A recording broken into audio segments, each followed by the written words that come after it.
Bonjour à tous.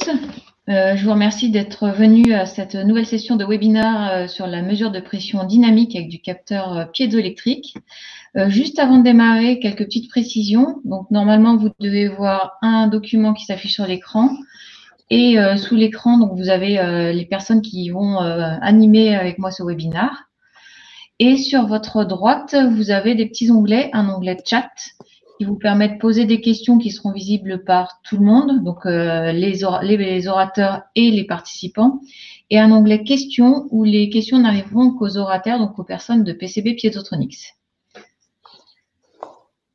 Si vous avez un souci, quoi que ce soit, n'hésitez pas donc à nous prévenir. Et si vous avez des questions, alors sur le chat ou sur l'onglet questions, elles pourront être soit traitées au fur et à mesure par une personne qui ne sera pas la personne en train de parler, soit si c'est plus complexe ou si on n'a pas la réponse tout de suite, elles seront bien notées et on fera une petite session de réponse à la fin du webinaire. Ou même si ce sont des questions plus confidentielles ou plus qui nécessitent un petit peu plus de recherche pour répondre, on vous recontactera ensuite pour répondre aux questions. Voilà. Donc, pour démarrer, je vous présente les intervenants. Donc, nous avons Luc Mijon qui va présenter toute la partie technologique, qui est notre ingénieur d'application. Nous avons aussi Bastien Mille, donc qui n'est pas encore connecté, il a des petits soucis de micro. J'espère que ça va se régler d'ici le moment où il doit intervenir. Et donc, il y a notre ingénieur technico-commercial qui va lui nous parler plus d'une partie applicative. Et enfin, monsieur Christian Medrano, chef de marché automobile, transport, test et mesure, qui lui-même va parler d'autres applications qui correspondent à son domaine. Et moi, enfin, je suis Gwen Courbeau. Je suis responsable marketing, communication et digital. Et donc, moi, je vous présente plutôt la partie corporate et tout ce qui est autour de la mise en œuvre de ce webinaire. Maïwen, oui. Juste, il y a eu du coup une question sur le chat qui dit « Bonjour, pas de son, est-ce normal ?» Pardon. Alors, je ne sais pas si quelqu'un d'autre qui suit le webinaire peut répondre en disant « Moi non plus, j'ai pas de son » ou… Ah. Du son, pas de problème. Merci, monsieur Bessac. Ok, donc visiblement, monsieur Ouel, c'est peut-être votre système qui a un souci. Alors, vous pouvez essayer de vous déconnecter, vous reconnecter ou changer de navigateur. Alors, il faut savoir que cet outil qu'on utilise marche le mieux sur Chrome, puis Firefox, et forcément, comme la plupart des outils modernes, est plus compliqué sur tout ce qui est Internet Explorer. Voilà. Alors, on va du coup avancer. J'espère que vous allez pouvoir régler vos problèmes de son pour ceux qui ont un problème de son. Et oui, bien sûr, on enverra la présentation ensuite. Donc, pour ceux qui n'ont pas de son, en même temps, je leur dis à l'oral, mais il faut que je leur écrive. Philippe, je te laisse écrire la procédure, le changement de navigateur ou en tout cas le rechargement de la page pour essayer d'avoir du son. Merci Philippe. Et du coup, je vais avancer sur la présentation pour tous ceux qui n'ont pas de problème technique.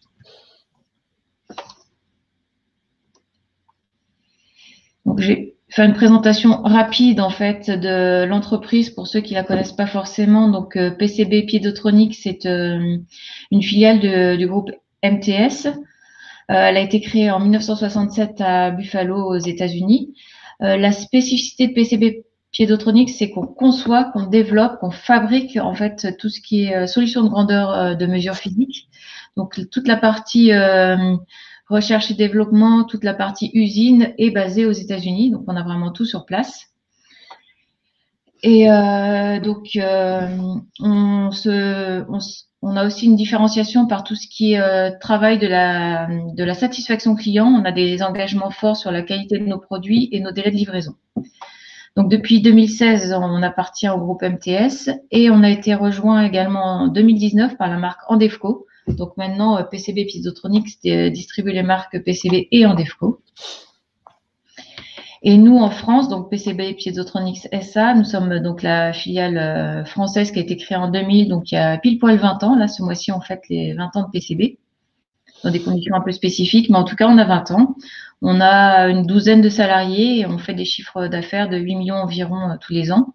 Et on se base aussi sur donc des valeurs assez fortes qui sont qualité des produits, compétences, la compétence applicative aussi bien dans la partie R&D aux États-Unis qu'en France. En France, on n'a pas de commercial proprement dit, on a des ingénieurs commerciaux, donc qui ont une formation mesure physique et qui du coup comprennent les applications des clients, vos applications, pour pouvoir vraiment recommander le bon produit pour la bonne application. Et enfin, toute une dimension servicielle qu'on travaille énormément, donc pour être au plus proche des besoins de nos clients. Donc sur le service, on a mis en place notamment le lundi chez vous, sur tous les produits en stock. Si vous commandez avant le jeudi, vous les avez le lundi chez vous. Le portail client qui vous permet d'avoir les infos disponibilité produits et des devis en ligne 24 sur 24. De la location de produits, du service d'étalonnage, et il y en a de plus en plus qui viendront au fur et à mesure. Et donc, pour aboutir sur la partie flexibilité, on travaille énormément sur la notion de flexibilité. En France, on est une petite structure et on se veut d'être capable en fait d'écouter vos besoins et d'apporter une réponse adaptée. Donc, si vous avez un besoin pour lequel on n'a pas de solution existante, on va se mettre en ordre de marche pour trouver une solution. Voilà pour ce petit préambule. Donc, sur les marchés, on travaille sur les marchés aéronautique, spatiale, défense, automobile, test mesure, énergie et industrie. En termes de produits, donc on a des solutions pour tout ce qui est mesure d'accélération, de vitesse angulaire, mesure de vibration, mesure de choc, mesure de pression statique et dynamique. Donc sur tout ce qui est mesure de pression dynamique, c'est le zoom qu'on va faire aujourd'hui sur la techno piézoélectrique, mesure acoustique et mesure de force. On a aussi bien sûr toutes des solutions pour préparer les essais, donc tout ce qui est pot vibrant, marteau d'impact, donc pour générer de la vibration, et station d'étalonnage pour étalonner vos capteurs. Et bien sûr, tout ce qui est accessoires, électronique, connecteurs, câbles, pour avoir une chaîne de mesure complète. C'était une introduction un peu brève, mais l'idée, c'est vraiment de se plonger sur le cœur du webinaire, qui est donc de travailler sur la technologie piézoélectrique et son adaptation sur la partie capteur de pression. Je vais laisser la parole à Luc, donc, qui va vous parler plus précisément de la technologie piézoélectrique. Donc, bonjour à tous à nouveau, Luc Mijon, ingénieur application donc en support Europe sur les capteurs PCB et en EFCO principalement. La technologie piézoélectrique, un bref résumé et une présentation. Donc, on va parler de capteurs qui utiliseront des cristaux qui auront une propriété particulière, c'est-à-dire qu'une fois qu'ils seront soumis sous pression, donc la notion piezo, vont délivrer une charge qui sera, elle, mesurée donc avec une unité qui est le coulomb. Le picocoulomb, comme je l'ai noté, en fait, parce que ce sont des valeurs qui sont très très faibles. Et donc, en fait, en fonction de la sollicitation, vont délivrer plus ou moins de charge, proportionnellement donc à leur sollicitation. La meilleure façon d'imaginer en fait le fonctionnement de cette technologie, c'est comme une éponge qui sera imbibée d'eau, mais de façon stable. J'expliquerai pourquoi après. C'est-à-dire que si on écrase l'éponge, elle va délivrer de l'eau. Et si jamais on maintient en fait si jamais on maintient l'éponge écrasée, en fait, elle va rester dans son statut, mais ne fournira plus d'eau. J'entends par là stable, parce que dans le cas de l'éponge, si jamais vous mettez de l'eau dedans, ça va sécher, le cristal ne va pas sécher, et si jamais vous maintenez de l'eau dedans, petit à petit, l'eau va s'écouler par la gravité. Le cristal, lui, est stable. Il a par contre un inconvénient, c'est que si jamais vous maintenez écrasé le cristal, il va vous délivrer donc des charges, mais s'il ne change pas de position, il va petit à petit s'arrêter de délivrer des charges, ce qui s'appellera une fuite. Et donc, on va le privilégier, comme c'est noté, sur des phénomènes qui sont sollicités de façon permanente, donc soit oscillant, soit vibratoire. Quand on parle de vibratoire, c'est généralement à plus haute fréquence. Il a une autre propriété qu'on n'utilise pas dans nos capteurs, c'est que cette fonction est réversible. C'est-à-dire que là, si on l'écrase, on va délivrer un signal, mais la propriété réversible, c'est si on lui met des charges, il va changer sa forme. Et on peut s'en servir dans d'autres systèmes comme des systèmes mis en vibration à partir de charges délivrées. Les intérêts principaux des capteurs piézoélectriques, c'est un composant qui est actif, c'est-à-dire qu'il ne nécessite pas une alimentation pour délivrer du signal. À l'inverse, par exemple, d'un capteur de type Pond-Whetstone à jauge de contrainte ou d'un capteur capacitif où ces deux systèmes-là nécessitent une alimentation et auront une variation une fois qu'ils seront sollicités. Celui-ci, il n'a pas besoin d'excitation. Vous appuyez dessus, il vous délivre un signal.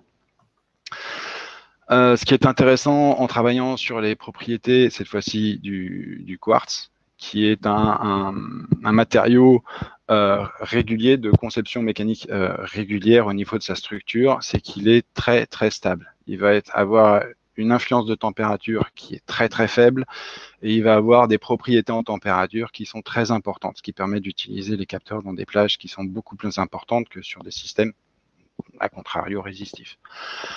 L'intérêt aussi, c'est qu'il est très petit, donc automatiquement, ce qu'on va pouvoir, il est usinable très petit, donc on va pouvoir concevoir des capteurs qui sont eux aussi miniatures. Et il est très raide, donc qui dit grande raideur, dit très haute fréquence de résonance, et donc une réponse en fréquence élevée. Et ça aussi, ça va être important pour les capteurs qu'on va développer derrière. Il a donc ses limites, dont une dont j'ai déjà parlé, c'est-à-dire que si on l'utilise très bien dans des systèmes qui sont en permanence excités, à l'inverse, il n'est pas adapté à des systèmes qui sont statiques, voire quasi statiques. C'est-à-dire qu'il a un temps de décharge qui ne lui permet pas de mesurer des systèmes constants. Et il a potentiellement, sur des phénomènes qui sont vraiment très très lents, il aura commencé à se décharger de façon naturelle, alors que le système, lui, ne génère pas de variation de sollicitation aussi rapide. Donc c'est vraiment du quasi statique. Là, on aurait en fait un comportement du capteur qui deviendrait une erreur sur la mesure. Donc voilà, c'est pour ça qu'on définit deux types de domaines d'utilisation et cette technologie-là, on la réserve pour des phénomènes quand même très dynamiques. J'ai noté d'autres perturbateurs aussi des capteurs piézoélectriques, c'est-à-dire qu'il n'est pas fait pour prendre des impacts de façon très très dure, parce que la polarisation, qu'elle soit naturelle ou non naturelle, du cristal peut être perturbée en cas d'impact violent. Et comme généralement dans ces cas-là, on va chercher à mesurer ce qui arrive immédiatement après cet impact, le temps qu'il se réorganise, on aura une perte de mesure. La partie qui est derrière le conditionnement, comme beaucoup de capteurs, il faut avoir un conditionneur associé. Et le dernier point, c'est la sensibilité donc à l'effet triboélectrique, j'en parlerai plus tard. Donc encore une fois, on va travailler avec des capteurs pour chercher à l'adapter à l'application et utiliser au mieux les propriétés des produits. Le cristal initial, on va le dissocier de deux façons. Le cristal naturel, celui qui est le plus cité pour les capteurs piézoélectriques, ce sera la tourmaline. Et on va avoir aussi, qui est naturel, en comparaison des cristaux qu'on va produire et qu'on va pouvoir fabriquer donc à façon. Ils ont encore une fois des propriétés qui sont différentes en température, en stabilité, en raideur. Par exemple, toutes ces propriétés qui sont dans les cristaux naturels. Et la partie qui va être, par exemple, en céramique, va avoir cette capacité, cette fois-ci, d'être produit à façon, d'être usiné à façon, avoir une flexibilité, une disponibilité d'éléments sensibles beaucoup plus variés. Et on va pouvoir mettre des propriétés naturelles qui peuvent être chères et donc génèrent des capteurs chers, mais avec de très grandes performances, en comparaison d'autres capteurs qui seront qui pourront être produits beaucoup plus facilement en série, qui pourront être répétables et qui auront d'autres propriétés, notamment le fait de pouvoir être usinés et de définir plusieurs gammes de capteurs. Du coup, ces capteurs-là, on parle aujourd'hui principalement des capteurs de pression, mais la technologie piézoélectrique, on peut l'assimiler en fonction de la conception du capteur et de son dessin. On va pouvoir solliciter différents types de capteurs et les faire travailler de façon différente, encore une fois, pour l'adapter à l'application et aux besoins de la mesure. Le cristal, on a principalement trois méthodes de sollicitation, la compression, ce qu'on voit sur le schéma en haut à droite, où là, on va empiler en fait des disques de cristaux. Si on change le diamètre, si on change l'épaisseur, si on en empile plusieurs, on va être capable de jouer sur la sensibilité du capteur et avoir des mesures, dans le cas par exemple de l'accéléromètre, des mesures de vibration qui seront très très faibles et avec un signal important. Le deuxième qui est la flexion, on est capable aussi d'avoir une sensibilité très très forte. Par contre, elle est associée à un inconvénient qui est la conception avec une fréquence qui est, elle, très très faible. Donc, on va la dédier à une application cette fois-ci qui est vraiment focalisée sur la sismologie. À savoir que PCB ne travaille pas sur cette technologie-là. La dernière, qui est le cisaillement. Donc on voit bien la partie à chaque fois du cristal qui est en rouge et les masses qui sont associées. Où cette fois-ci, on va faire travailler donc l'élément sensible de façon différente. Dans le cas des accéléromètres, comme on voit celui qui est en compression et celui qui est en cisaillement, l'intérêt principal, c'est que le cristal et la masse en gris sont dissociés de la partie support qui est en noir. Et quand on a des effets sur la structure où le capteur va être monté, on va pouvoir se désolidariser justement d'étirement ou de conductivité thermique qui va permettre d'utiliser le capteur avec une dérive en fait associée à la température qui ne sera pas propre au capteur ou qui sera limitée par sa conception. Le schéma qui est en dessous, on retrouve 3 conceptions types des capteurs associés dont j'ai parlé tout à l'heure. Ce qui est intéressant, je vous parlais des propriétés en température de l'élément piezoélectrique. Le cristal permet de travailler avec des valeurs très très basses. La cryogénique est mentionnée à moins 269 degrés. On le trouvera dans les capteurs de vibration, pas dans les capteurs de pression. Mais bien souvent, en fait, c'est pas l'élément sensible qui va être la limite, c'est l'assemblage et la conception derrière du capteur. Mais les propriétés intrinsèques de cette technologie permettent d'aller effectivement très très bas en cryogénie, mais on peut monter jusqu'à des températures aussi très très élevées, comme 600 degrés, notamment pour des capteurs de vibration et des capteurs de pression. J'ai mentionné la partie triboélectricité et l'effet triboélectrique. L'effet triboélectrique en image dans la vie réelle, c'est le jeu qu'on fait avec une règle en frottant sa règle en plastique sur le bras et on va charger la règle pour faire dresser des cheveux ou pour provoquer une petite étincelle. C'est le même principe, c'est-à-dire que les différentes strates qui composent le câble en contact, en fonction du mouvement, vont libérer des charges qui vont être arrachées. Et le souci par rapport à la technologie piézoélectrique, c'est que ça se mêle au signal. Donc potentiellement, si le câble n'est pas maintenu correctement ou s'il y a un effet de claquage, un mouvement répété, on peut générer des erreurs sur la mesure, là où justement tous les capteurs vont avoir pour objectif de donner le moins possible d'erreurs avec le signal qui, lui, sera l'image du phénomène physique qu'on veut mesurer.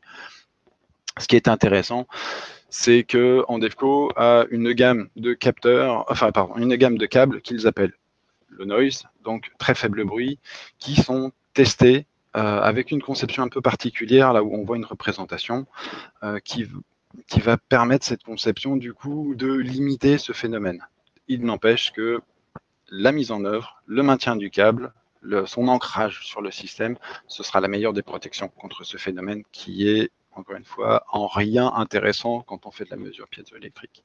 Il faut savoir que si jamais on travaille avec des capteurs, cette fois-ci, qui sont à électronique intégrée, dont on parle juste après, ce phénomène devient négligeable. Par contre, l'électronique intégrée a d'autres inconvénients. L'électronique intégrée, donc l'intérêt, comme on voit sur le schéma et les photos, c'est qu'on a le capteur piézoélectrique, un petit système de conditionnement, donc qui est un convertisseur de charge, et l'électronique d'acquisition qui est derrière. Le fait d'avoir un ICP, qui est le nom de piézoélectrique pour Pour cette conception de capteur, assez réputée sur le marché, isotron était le terme qu'utilisait en DEFCO, c'est que le capteur est déjà tout en un. J'entends par là, la sensibilité est déjà amplifiée, le capteur est calibré avec un signal normé, par exemple 0,5 volts pour 50 G ou 0,5 volts pour 100 bars de pression. Le capteur qui est produit aura une tolérance, un signal normé et pourra être remplacé, pourra être mis en place avec un système électronique derrière simplifié. À l'inverse, où un capteur qui sera ensuite associé à une électronique de conditionnement aura besoin d'un appairage. Ça a un avantage, un inconvénient. L'inconvénient du capteur électronique intégré, c'est qu'une fois qu'il est sorti d'usine, puisqu'il est calibré en usine, ne sera pas modifiable. L'avantage du capteur qui a une sortie charge sans électronique, c'est il peut garder ses propriétés en température maximale qui auraient pu être limitées par l'électronique intégrée, puisqu'on a aussi à tenir compte de la capacité à tenir la température des composants. Et le capteur qui n'a pas de conditionnement peut être modifié en gain derrière. Et donc, on est capable d'ajuster en fait la sortie globale de la chaîne de mesure en fonction du souhait ou de la nécessité de l'application.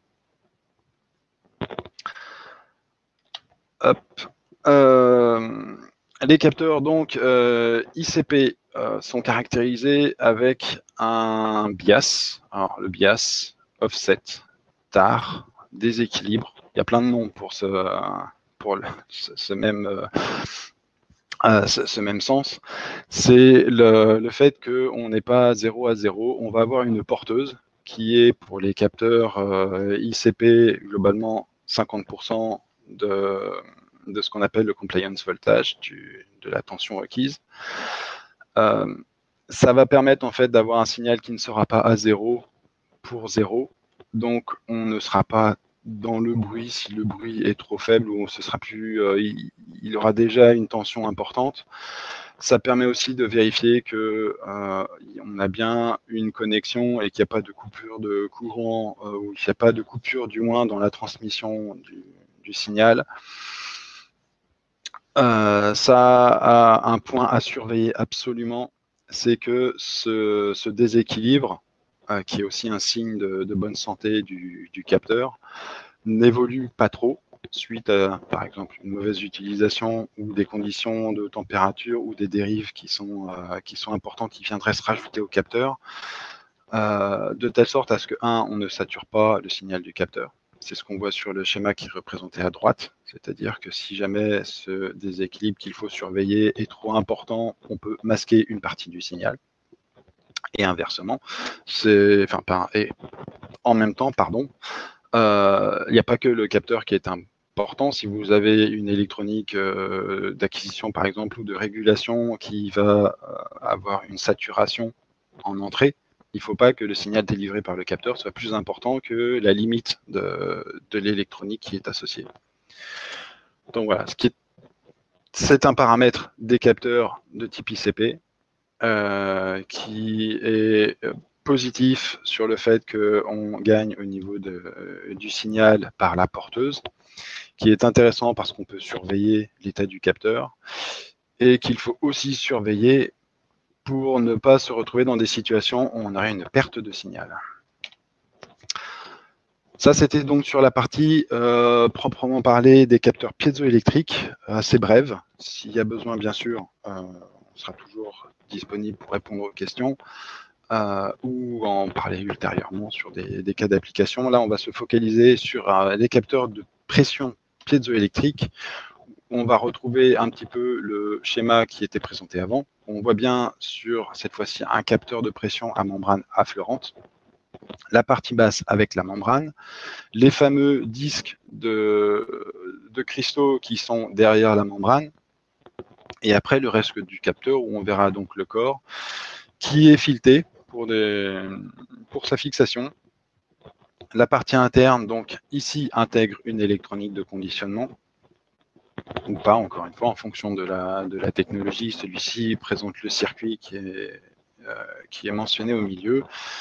Et sur la technologie piézoélectrique, avec ou sans électronique, on travaille donc en 2 fils. On retrouve tout en haut du schéma donc la partie connecteur qui sera raccordée à la tresse du câble coaxial et la partie interne qui sera le conducteur du câble coaxial pour délivrer le signal.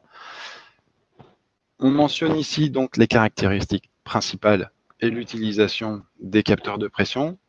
Vous avez des représentations donc des différentes formes de capteurs de pression qui va du capteur de pression à membrane affleurante. Ce qui est intéressant de voir en tout petit, je ne peux pas vous montrer avec la souris, mais qui est dans le rond en haut à droite, c'est qu'on a un capteur qui n'est pas forcément vissé dans la pièce. On a une interface qui, elle, est maintenue par un système vissé derrière. C'est généralement utilisé pour la très très haute pression, ce type de fixation.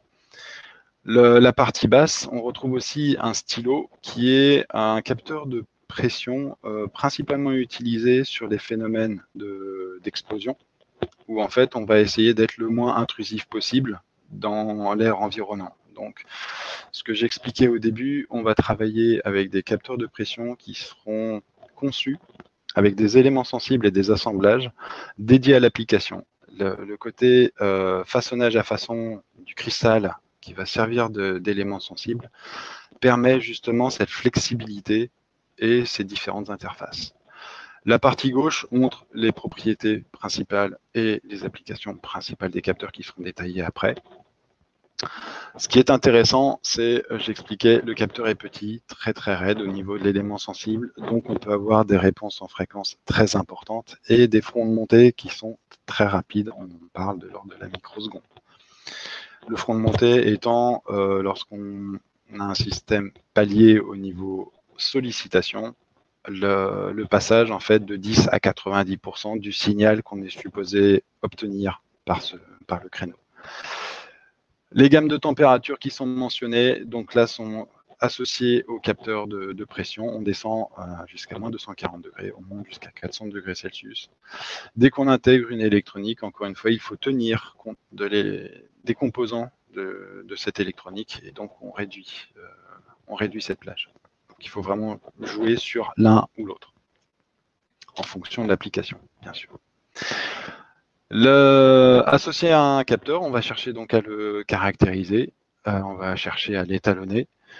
Là, vous avez une représentation de 2 bancs PCB. Le premier étant le système de pression statique. On va l'utiliser pour principalement caractériser les capteurs en linéarité. Et le système en dessous, dynamique, où là, on va chercher à caractériser ou à vérifier la réponse à une impulsion. Donc, c'est un tube de choc, où on va avoir une vague de pression, une onde de choc qui va être propulsée d'une extrémité à l'autre, où le capteur va répondre en fait à cette vague de pression. Et on va la caractériser. Voilà, tous ces éléments sont, quand vous recevez vos capteurs, sont faits sur vos capteurs, font aussi partie des services après-vente qui sont proposés pour les caractériser une fois les essais réalisés de façon périodique. Bastien, je vois que tu apparais sur l'écran, donc j'espère que tu as retrouvé le son. C'est à toi. Vous m'entendez? Luc, tu peux juste me confirmer qu'on m'entend bien? Ouais, okay, je t'entends et je coupe du coup. Ok, bah, bonjour à tous. Désolé, j'avais des petits problèmes techniques en début de présentation, mais ça va mieux. Du coup, on va passer à la partie application. On va présenter quelques applications. On va commencer par les applications blast, donc c'est-à-dire la mesure d'onde de choc suite à une explosion. Pour ces applications, donc quand on voudra mesurer l'onde incidente, les critères qui vont être importants à prendre dans le choix du capteur, ça va être le temps de montée, c'est-à-dire ce qu'on appelle le rise time en anglais, la dynamique du capteur. Plus le temps de montée est court, plus vous pouvez mesurer des phénomènes rapides. En deuxième, la fréquence de résonance, où on va chercher à avoir la fréquence de résonance le plus élevée possible pour avoir, pareil, la dynamique la plus possible et pas aller exciter les fréquences de résonance du capteur. Ensuite, spécialement pour ces applications-là, donc on a des capteurs avec une forme effilée qui sont conçus justement pour que être orientés dans le sens de la source et justement vraiment mesurer le souffle. Et l'avantage sur ces applications d'avoir une techno ICP, c'est qu'on peut se permettre d'avoir des grandes longueurs de câble sans se soucier d'avoir un signal perturbé. Dans le sens où en millivolts, on est tranquille. Donc, quand je parlais de profil effilé, voilà, c'est des sondes qui ont cette forme-là avec le capteur. Donc, vous ne pouvez pas voir ma souris, mais le capteur qui est sur la longueur, sur le flanc. Donc, on a des sondes qui vont être classiques dans le sens où c'est les plus simples. C'est des sondes qui ont un seul capteur. Donc, vous voyez, les gammes vont de 345 à plus de 6000 kilopascales. Temps de montée inférieur à 4 microsecondes, fréquence de résonance supérieure à 400 kHz. Donc ça, c'est les sondes classiques. Ensuite sont venues des sondes doubles, où là, vous avez deux capteurs qui sont positionnés sur la même sonde, et l'intérêt, c'est de pouvoir retrouver la vitesse de propagation. Quand vous connaissez la distance entre les deux capteurs, vous pouvez facilement retrouver la vitesse. Et les dernières versions, c'est celles qu'on appelle les placebos. Donc toujours une sonde avec deux capteurs, mais cette fois-ci, il y en aura un des deux qui sera donc pour le coup placebo. Qu'est-ce qu'on entend par là? On entend par là que l'élément sensible va être positionné de telle manière qu'il ne va pas mesurer le phénomène. Il va uniquement renvoyer un signal qui est dû à l'environnement. Et du coup, en retranchant les deux, on peut uniquement avoir ce qui est dû au phénomène en s'affranchissant de l'environnement. Petite remarque en termes d'utilisation, quand vous faites ce type d'application, c'est recommandé de mettre un petit peu de résine sur le capteur, de la résine RTV, pour le protéger au moment du souffle. Donc ça, c'était pour l'onde incidente. Si vous voulez plutôt mesurer l'onde réfléchie, bon, c'est toujours pareil. Les gros critères, c'est le temps de montée et la fréquence de résonance. Mais bon, on cherche aussi à avoir un capteur robuste. Et il y a aussi l'aspect, comment on appelle ça? Pardon, l'aspect compensation de l'accélération qui est important. Et pour ces applications-là, chez nous, ça va correspondre à la série des 113 avec temps de montée inférieur à 1 microseconde, fréquence de résonance supérieure à 500 kHz.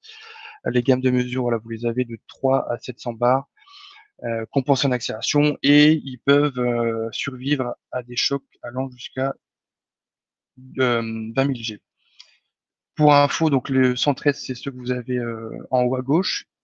Si vous voulez des versions isolées, c'est la série des 102, mais fondamentalement, c'est la même base.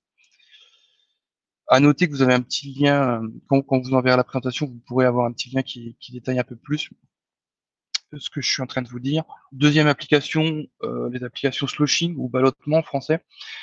Grosso modo, ça va être mesurer des impacts des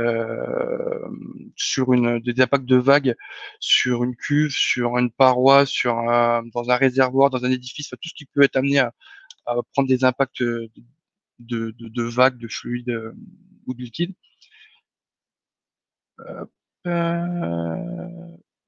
Donc là, l'intérêt de capteurs ICP, d'une part, c'est qu'ils sont hermétiques, donc il n'y a aucun souci pour les utiliser qu'un fluide ou pour qu'ils soient immergés. D'ailleurs, si vous voulez vraiment immerger totalement le capteur, il est possible d'avoir des versions câble intégré du capteur pour qu'elles soient complètement étanches, dans le sens où le capteur est hermétique et du coup, la seule faiblesse entre guillemets qu'il peut y avoir en termes d'étanchéité, c'est au niveau du connecteur. Donc, on peut avoir des versions câble intégré.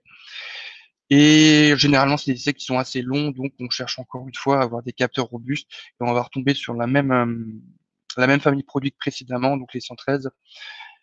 Et à noter que quand vous avez la version isolée, la référence pour un W, c'est l'option Water Resistance pour avoir la version câble intégré.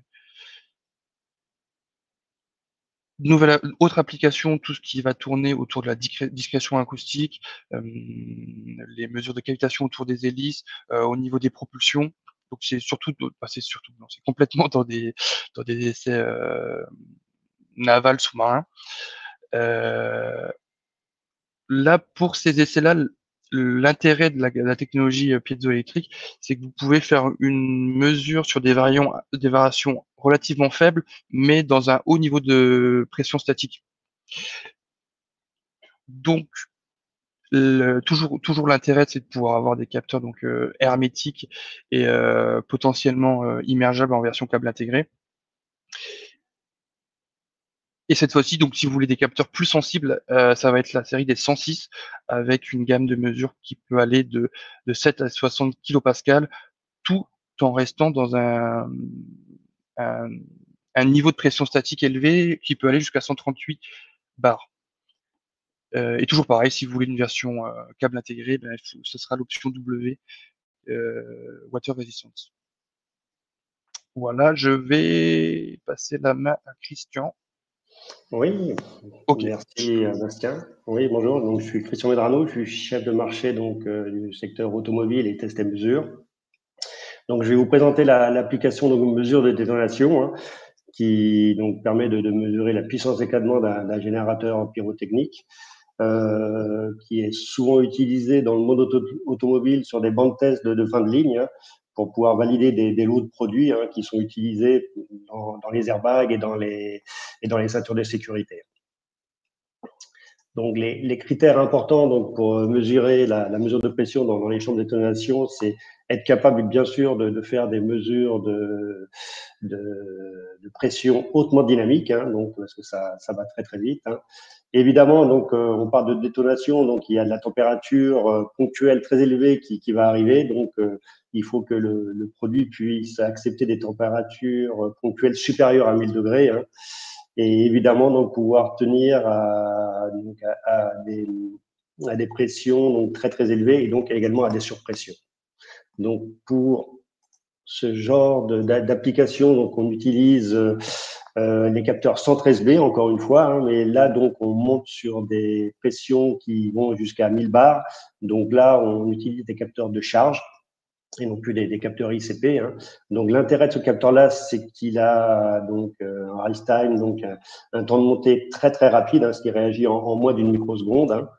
Et donc évidemment, donc sa fréquence de résonance est supérieure à 500 kHz, donc on risque pas d'endommager le capteur.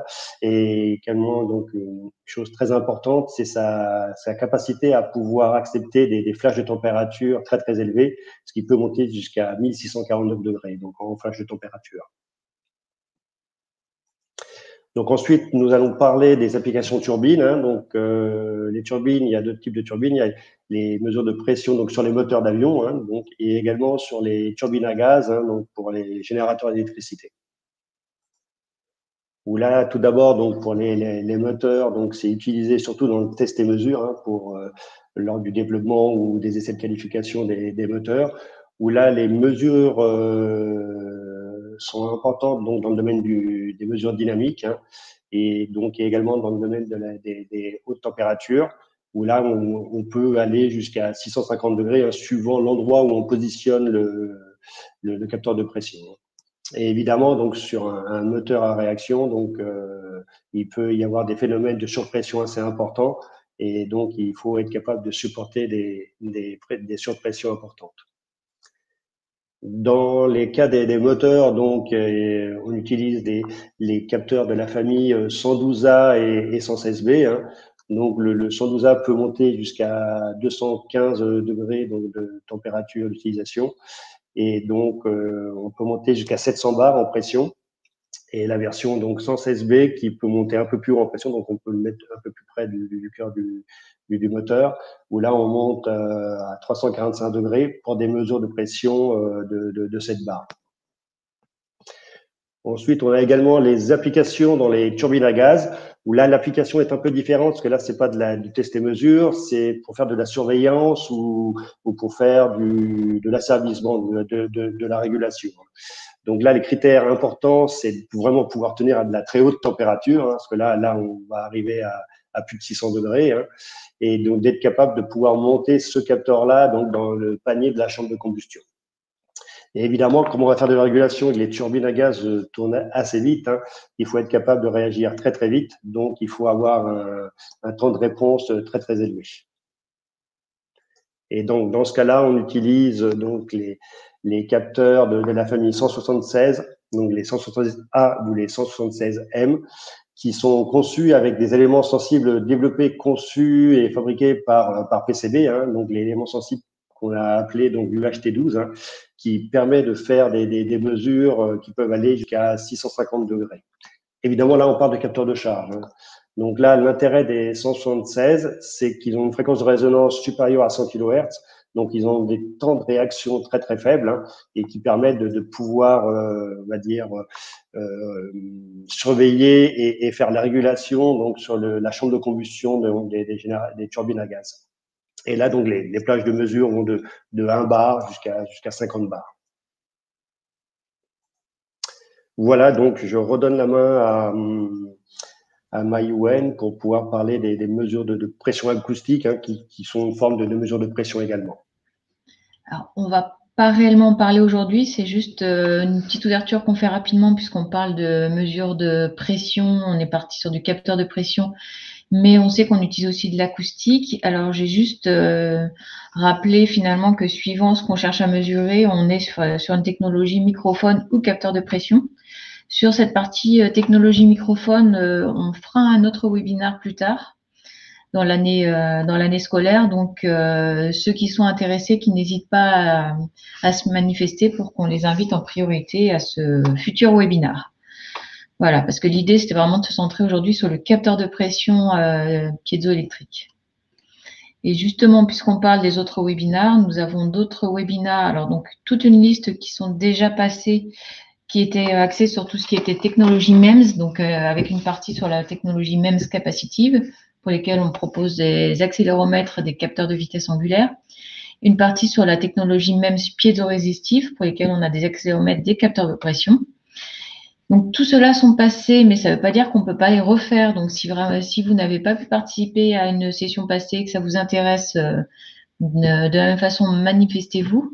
Il y a une adresse mail à laquelle vous pouvez écrire qui s'appelle webinar@pcbpiézotronics.fr. Donc, c'est moi qui la gère derrière. Donc, n'hésitez pas à écrire dessus pour dire si vous voulez qu'on vous replanifie une session. On le fera avec grand plaisir.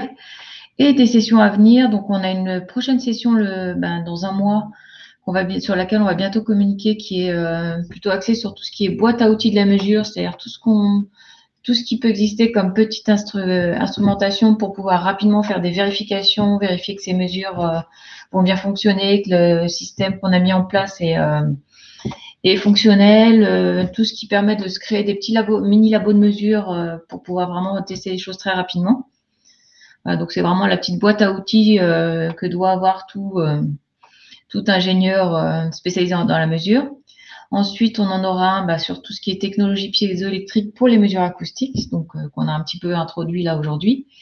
On va vous proposer aussi, puisqu'on parle des capteurs, mais aussi des webinaires autour de l'étalonnage, donc l'étalonnage en vibration, puis ensuite étalonnage en pression acoustique. Et enfin, également toute une série de webinaires autour du monde industriel, donc avec les solutions ATEX, les capteurs digitaux pour l'industrie, et puis d'autres thématiques qu'on n'a pas forcément encore déjà calées, mais qu'on pourra caler et qu'on peut caler aussi si vous avez un sujet particulier sur lequel vous seriez intéressé qu'on vous propose un contenu. N'hésitez pas, pareil, webinar@pcbpiézotronics.fr et on se fera un plaisir de monter quelque chose. Voilà pour aujourd'hui. Alors, ce que je vous propose pour tous ceux qui ont encore des questions, n'hésitez pas à envoyer vos questions, que ce soit par l'onglet questions sur lequel je vois que tout a été répondu aujourd'hui ou par l'onglet chat si vous voulez que tout le monde soit au courant. Parce qu'en fait, si vous écrivez sur l'onglet questions, on le considère comme une question privée, donc on ne va pas forcément oraliser la réponse pour les autres participants. Donc, si vous voulez bien qu'on l'oralise, surtout pensez à nous le dire. Et sur l'onglet chat, tout le monde le sait. Tout le monde a la question et la réponse. Voilà. En gros, c'est ça. Donc là, il y a encore quelques questions qui arrivent sur l'onglet questions. Donc, on y répond du coup en one-to-one.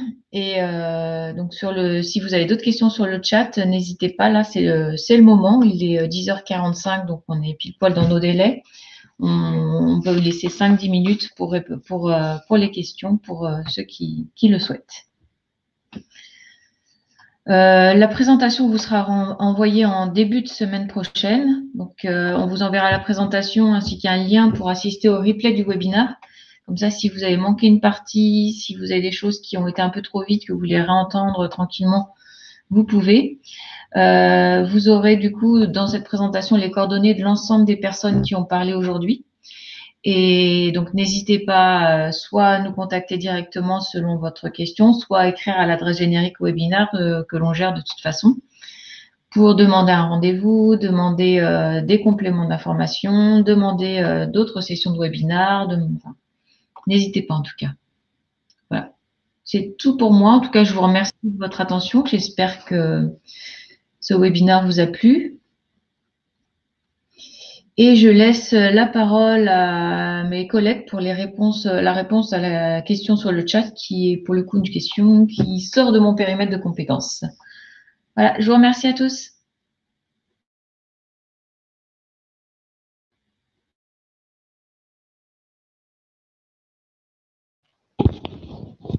Du coup, je peux prendre la parole pour répondre à Monsieur Flamand.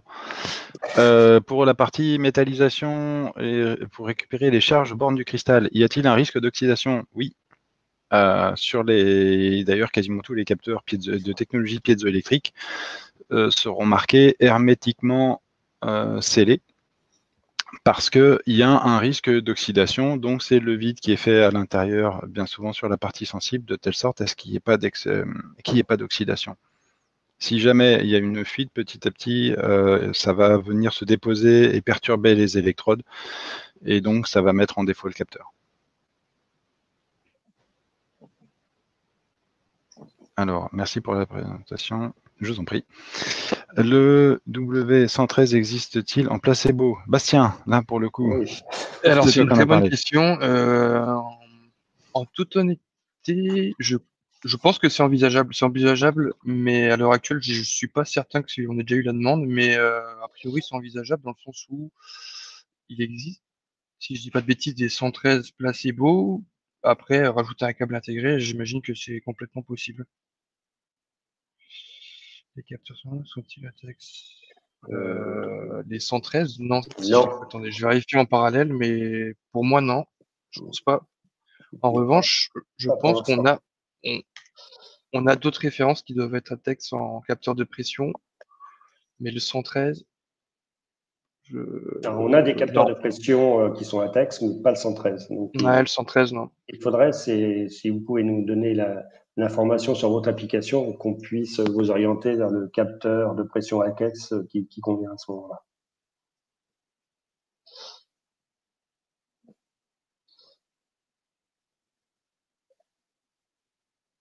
Ouais,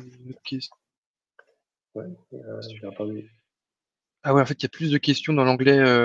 Ah oui, questions. Oui, d'accord. Il y a des questions dans l'onglet questions. Alors, précisez si on peut répondre à l'oral à votre question ou si vous préférez qu'on ne réponde qu'à vous. Je pense que la question de Monsieur Lefort, on doit pouvoir répondre à tout le monde puisque c'est une question très générique. Donc, je vous laisse répondre. Oui, Monsieur Romain Lefort. Oui, les capteurs piézoélectriques peuvent également être utilisés pour tout ce qui est donc application de chute et mesure dynamique. Hein. Donc ça, de ce côté-là, il y a pas de souci. Hein. C'est vrai qu'on a une autre gamme de produits donc qui utilise la technologie des piézorésistifs qui répond également tout aussi bien donc à tout ce qui est choc, impact et chute. Hein. Donc, d'une manière ou d'une autre, on a les produits qui conviennent pour votre application, que ce soit en piézoélectrique ou en piézorésistif. Donc, on a le choix. Donc, on fait en sorte, nous, de toujours proposer la meilleure solution suivant les critères techniques qui sont liés donc à l'application et aux besoins. Donc, voilà, donc on reste à votre disposition pour pouvoir discuter de vos besoins et à ce moment-là, vous proposer la meilleure solution. Donc ça, c'était la réponse à Monsieur Lefort. Alors, je vous laisse répondre à Monsieur Ponce qui a écrit il y a 2 minutes et qui nous a dit qu'on pouvait répondre à l'oral, qui demande la vitesse de l'onde de choc en incident pour la mesure du temps de montée et le diamètre et l'épaisseur d'éléments sensibles pour les différentes séries. Alors là, pour le coup, je vous laisse répondre. Là, je laisse répondre Bastien. Ok, alors du coup. Ouais, alors attendez. Après, si on n'a pas la réponse tout de suite, on peut aussi vous envoyer la réponse par la suite. Je sais pas ce que tu en penses, Bastien. Alors, je pense que la question me paraît. Enfin, non, je vais pas dire. Alors, J'étais pas sûr de bien comprendre parce qu'en fait, le temps de montée, ça c'est une caractéristique qui, comment dire, c'est fait par le caractéristique tube à du choc. capteur. Là, on parle du tube à choc, de Ah, l'utilisation du tube à choc. attends. On parle de la question de Monsieur Ponce là, c'est ça? Oui, en fait, il y en a deux des questions de Monsieur Ponce. La deuxième, qui est la plus facile ou la plus rapide à répondre, au niveau du diamètre et de l'épaisseur de l'élément sensible pour les différentes séries, ça c'est quelque chose, aujourd'hui on ne peut pas répondre. C'est probablement de la propriété intellectuelle de PCB États-Unis, et je suis même pas sûr qu'ils aient envie de nous donner la réponse. Là-dessus, on sera limité sur la réponse possible. Par contre, sur la vitesse de l'onde de choc et la caractérisation du capteur, la vitesse de l'onde de choc, je ne l'ai pas. Par contre, la partie front de montée et caractérisation, l'onde de choc, on est capable de la faire de 1 à 5 millisecondes sur le système à choc de PCB. Et c'est comme ça qu'on les caractérise. Avec précision. L'objectif, c'est même de les étalonner et de vérifier leur réponse en fréquence par rapport à un système étalon.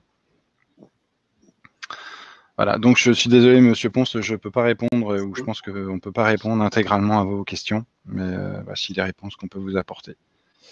Alors, il y a aussi Monsieur Mabil, je vois, nous avons un test de mesure de pression à l'intérieur d'une cabine. En fait, je pense que c'est la même application que Monsieur Mabil. Bon, j'imagine qu'il y a de fortes chances que ce soit la même application que Monsieur Serra. On avait commencé à. On avait prêté un capteur, je crois. Ouais. À la limite, on le traitera à part. Ouais, je suggère qu'on en discute directement avec. Alors, on utilise des capteurs de pression généralement résistifs pour tout ce qui est pression cabine. Principalement pour le fait que quand on vient faire une fermeture d'un endroit, d'un volume fermé, on n'a pas uniquement le phénomène d'impact, mais on a tout ce qui est très basse fréquence et comportement après surpression. Et c'est les capteurs, cette fois-ci résistifs, permettront, parce que eux passent le continu, à l'inverse des systèmes piézoélectriques, sans souci, vont permettre en fait d'avoir ce front de montée et toute la partie arrière. Si vous vous souvenez, je parlais du fait que quand on a des impacts ou des temps assez courts, on peut masquer une partie de tout ce qui se passe juste après. Donc, on va travailler avec des capteurs bien souvent résistifs pour ces volumes-là ou ces applications particulières, de telle sorte à avoir la partie dynamique et la partie statique derrière, ou quasi statique. Je vous propose de repasser sur le chat. On a quelques questions, du coup, pas encore répondues. Ah, mais il me semble que dans les questions, il y en avait une tout en bas que j'ai. Avez-vous des références qui permettent de capter une pression dynamique dans une veine d'air avec une pression inférieure au bar et pour un diamètre de tube dans lequel passe l'air de l'ordre de 5 cm? À défaut de répondre, je peux lire les questions. Dans une veine d'air avec une pression inférieure au bar et pour un diamètre de tube dans lequel passe l'air. Alors, là, on va passer sur la partie vraiment miniature et de ces types de diamètres. On va utiliser des capteurs résistifs à base de MEMS. Quand on regarde, c'est la référence qui est le 8507C. On est à l'ordre de quelques millimètres, 2-3 millimètres de diamètre. Sur les capteurs piézoélectriques, on ne peut pas descendre dans ces dimensions-là. Par contre, ce dont a parlé Bastien tout à l'heure, c'est que les capteurs piézoélectriques sont un peu plus gros, mais ils sont en titane ou en acier, et donc on n'a pas de problème de fluide. Dans le cas des capteurs MEMS, là, on va travailler avec du gaz sec, du gaz propre, quelques fluides, mais pas tous. Par contre, on peut jouer sur la partie miniature ou subminiature du produit. Donc normalement, oui, ces capteurs-là sont utilisés d'ailleurs pour ce type de mesure, les capteurs piézorésistifs. Ensuite, fournissez-vous la réponse fréquentielle du capteur sur toute sa gamme de fréquences ou alors comment compenser le signal si l'on se trouve sur la fréquence de résonance? Attendez, je réfléchis, je mets tout en place dans ma tête d'abord. L'intérêt, en fait, quand on travaille, j'ai comparé ça avec d'autres capteurs que PCB propose, qui sont les accéléromètres. Et les accéléromètres, c'est pas dur, on met un pot vibrant et on fait un balayage en fréquence. On est capable de déterminer la réponse en fréquence et la fréquence de résonance du capteur, justement en faisant ce balayage. Pour les capteurs de pression, c'est pas possible. Les capteurs de pression, on n'est pas capable de faire des vibrations en pression pour justement avoir cette réponse en fréquence ou ce balayage avec un système de génération de pression, surtout si on va chercher à des capteurs, comme on a dit, montant jusqu'à plusieurs centaines de kilohertz. Là, au niveau banc d'essai, je pense qu'il y a beaucoup de gens qui participent, qui font des bancs d'essai. Si on leur demande de faire un banc comme ça va être très compliqué. Donc, en fait, on peut les caractériser que parce qu'on a présenté en fait la partie pression statique qui va permettre de faire plusieurs paliers et donc déterminer une linéarité du capteur. Encore une fois, on ne peut pas faire de palier durant très longtemps parce que dès qu'on reste à un front constant, un créneau, le capteur, lui, de par cette technologie, il va avoir tendance à perdre des charges. Donc, on va pouvoir caractériser ces étalonnages. Voilà, mais on ne peut pas le faire sur des très très grandes périodes de temps. Donc on a déjà quand même ces points. On peut le faire aussi en hystérésis, on peut le faire en température. Il y a quand même pas mal de paramètres qui sont capables d'être déterminés. Mais par contre, sur la partie dynamique, on va travailler justement avec un système dynamique et qui va être rechercher la fréquence de résonance. Mais on ne pourra pas faire beaucoup plus que ça, c'est-à-dire la composante statique et quelques informations et la résonance du capteur. Après, on n'est pas capable et ce ne serait pas utile d'avoir un système de pression limité à 100 Hz, par exemple, un signal sinus de 100 Hz sur un capteur qui va être capable de mesurer 200 kHz ou qui va être dédié à cette application. Donc voilà, on va se limiter à ça. On va se limiter à faire un impact et voir comment le capteur réagit suite à l'impulsion.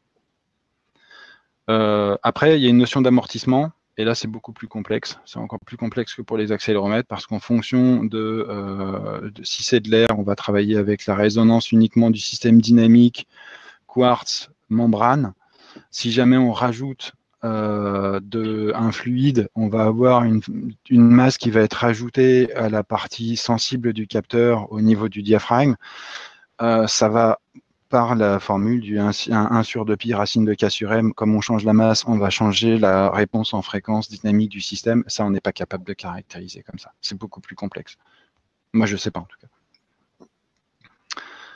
cas. J'espère au moins avoir répondu à une partie de la question ou de façon suffisante. Après, il y a M. Cesnec qui met où en est l'intégration d'Andefco dans le périmètre PCB, déménagement, opérabilité. Alors, ça dépend des capteurs.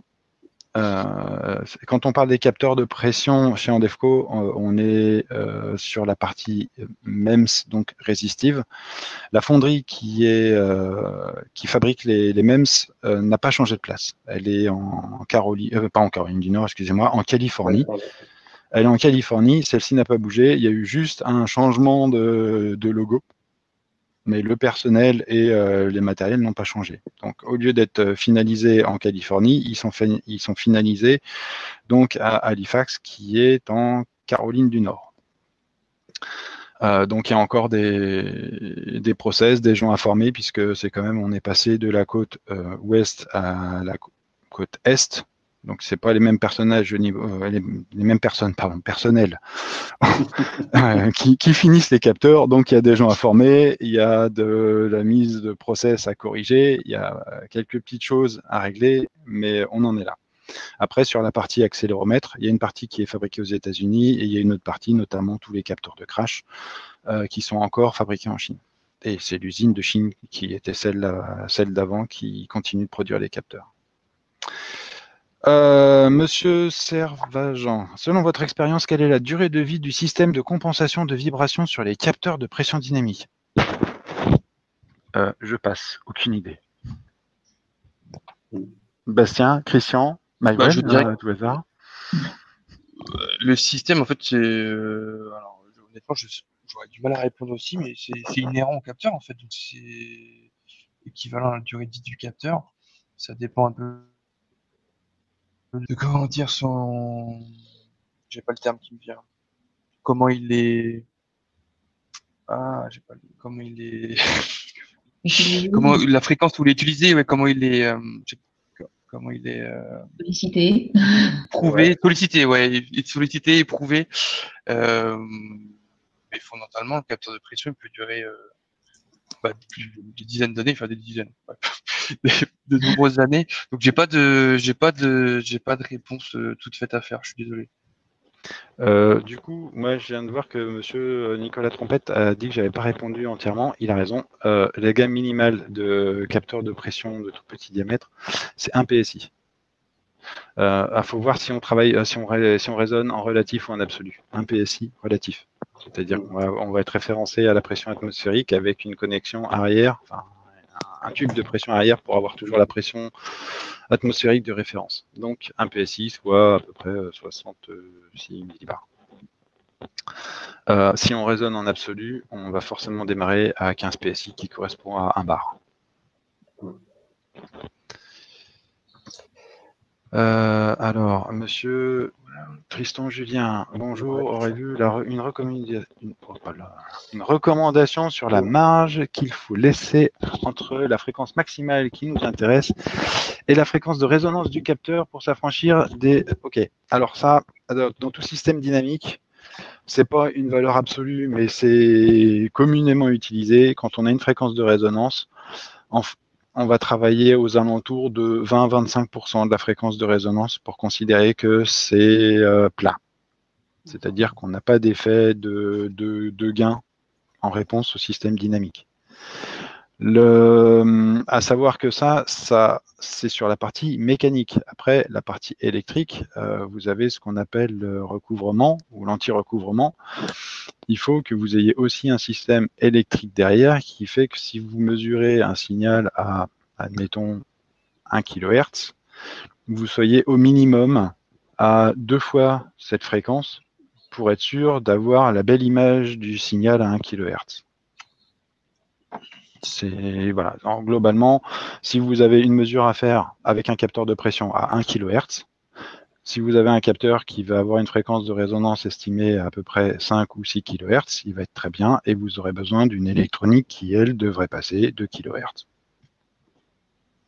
Et normalement, tout devrait bien se passer. C'est parfait. Alors, un exemple, lorsqu'on utilise par exemple les 113, les capteurs 113B, vous pouvez aller sur des systèmes d'acquisition qui peuvent monter par exemple à 1 MHz. Donc, comme le temps de réaction du capteur est inférieur à la microseconde, on peut aller voir des phénomènes ultra rapides. C'est très important. Il n'y a pas beaucoup de capteurs qui sont capables d'aller aussi loin donc en dynamique. Est-ce qu'on a répondu à tout le monde? Je pense. Alors, attendez. Je pense qu'on a répondu à tout le monde. Je crois que oui. Oui. Ok. Écoutez, s'il n'y a pas d'autres questions, on va arrêter ici ce webinaire. N'hésitez pas, là, si vous avez des questions, c'est le moment. Ouais, non, ok.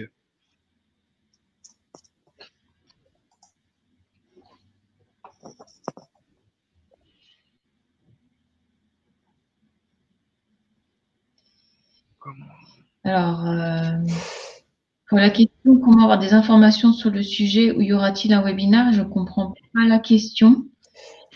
C'est-à-dire, est-ce que vous voulez parler d'un webinaire complémentaire sur ce même sujet ou alors les informations sur les prochains webinaires? Bon, après, s'il y a des questions bien particulières, rien ne vous empêche de nous envoyer des emails. Hein. Vous aurez nos coordonnées sur la présentation qui vous sera envoyée. N'hésitez pas à nous envoyer toutes vos questions par email. Hein.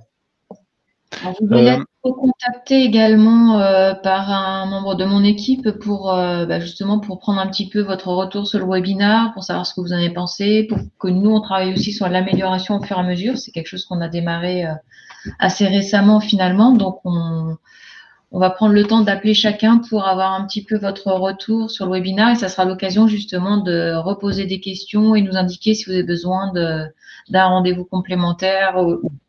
Voilà.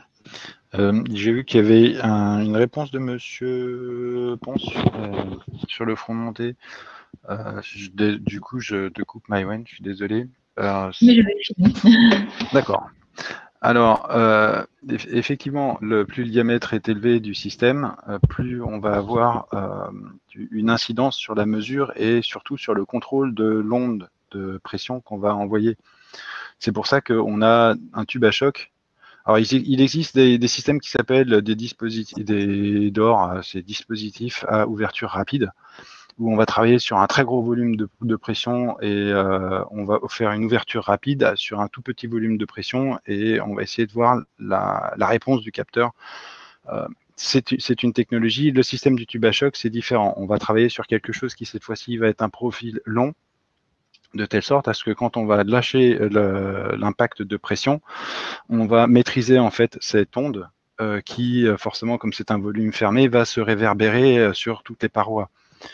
Par contre, c'est quelque chose qui est maîtrisé. Donc après, le diamètre est fait de telle sorte à ce que justement on ait quelque chose qui reste dynamique et qui soit encore maîtrisable. Le temps de montée dépend de la vitesse de l'onde. En fait, ce qui va être important, c'est que l'objectif, c'est de caractériser le capteur, pas l'onde. Donc, on va essayer de la rendre la plus petite possible de telle sorte à ce qu'elle représente un Dirac. Et le capteur, du coup, sera caractérisé derrière. Il est clair que si jamais on élargit cette onde, on va plus se passer dans la phase où le capteur va caractériser l'onde et pas. Enfin, on va avoir un système inverse. Notre objectif, c'est de réduire cet impact et sa durée de telle sorte à avoir justement ce fameux temps de réponse. C'est compliqué et du coup pas simple non plus à mettre en place. Il faut comprendre que dans les banques qu'on conçoit quand on travaille avec des capteurs de pression, on a aussi des limites de conception. Dans un autre cas, on avait parlé d'un système d'explosion. C'est compliqué aussi de caractériser des capteurs quand il faut à chaque fois faire péter du TNT à côté. C'est quelque chose qui peut être fait de type expérimental, de façon expérimentale. Par contre, on va pas pouvoir, même si c'est la méthode qui serait la plus propre, on va pas pouvoir passer les capteurs à côté d'un système qui va péter pour chacun des capteurs qu'on produit. On a des limites automatiquement. Sinon, c'est pareil. Si à chaque fois, il fallait faire sauter une charge pour faire une caractérisation dynamique de chacun des capteurs qui sont produits chez PCB, ça deviendrait des capteurs qui seraient très, très, très chers. Et l'aspect économique, je pense, intéresse toutes les personnes qui sont aussi participants au webinaire. C'est une question dure à répondre parce que les moyens derrière doivent être très, très importants. Notre objectif, c'est de les caractériser quand ils sont développés, de s'assurer après d'une répétabilité de la production, de telle sorte à ce que l'évolution des capteurs du jour où ils ont été testés, validés et qualifiés soit inchangée, même 10 ans après les premières études. Et c'est à ça que servent tous les certificats ISO, etc., pour garantir aux utilisateurs que si on l'a fait il y a 10 ans comme ça et qu'on a dit on n'a pas modifié notre façon de produire, et ben les capteurs aujourd'hui, ils devraient se comporter exactement comme ceux qu'on a développés il y a 10 ans. Ok, merci Luc pour toutes ces précisions. Merci, oui. Et merci à tous. Donc là, je pense qu'on a fini les questions, on a répondu à tout. Donc on va libérer ceux qui sont encore parmi nous. Merci à tout le monde d'avoir participé à ce webinaire en espérant qu'il vous ait apporté toutes les réponses aux questions que vous étiez posées. Et je vous dis à bientôt. À bientôt. Bonne journée. Au revoir. Au revoir. Au revoir.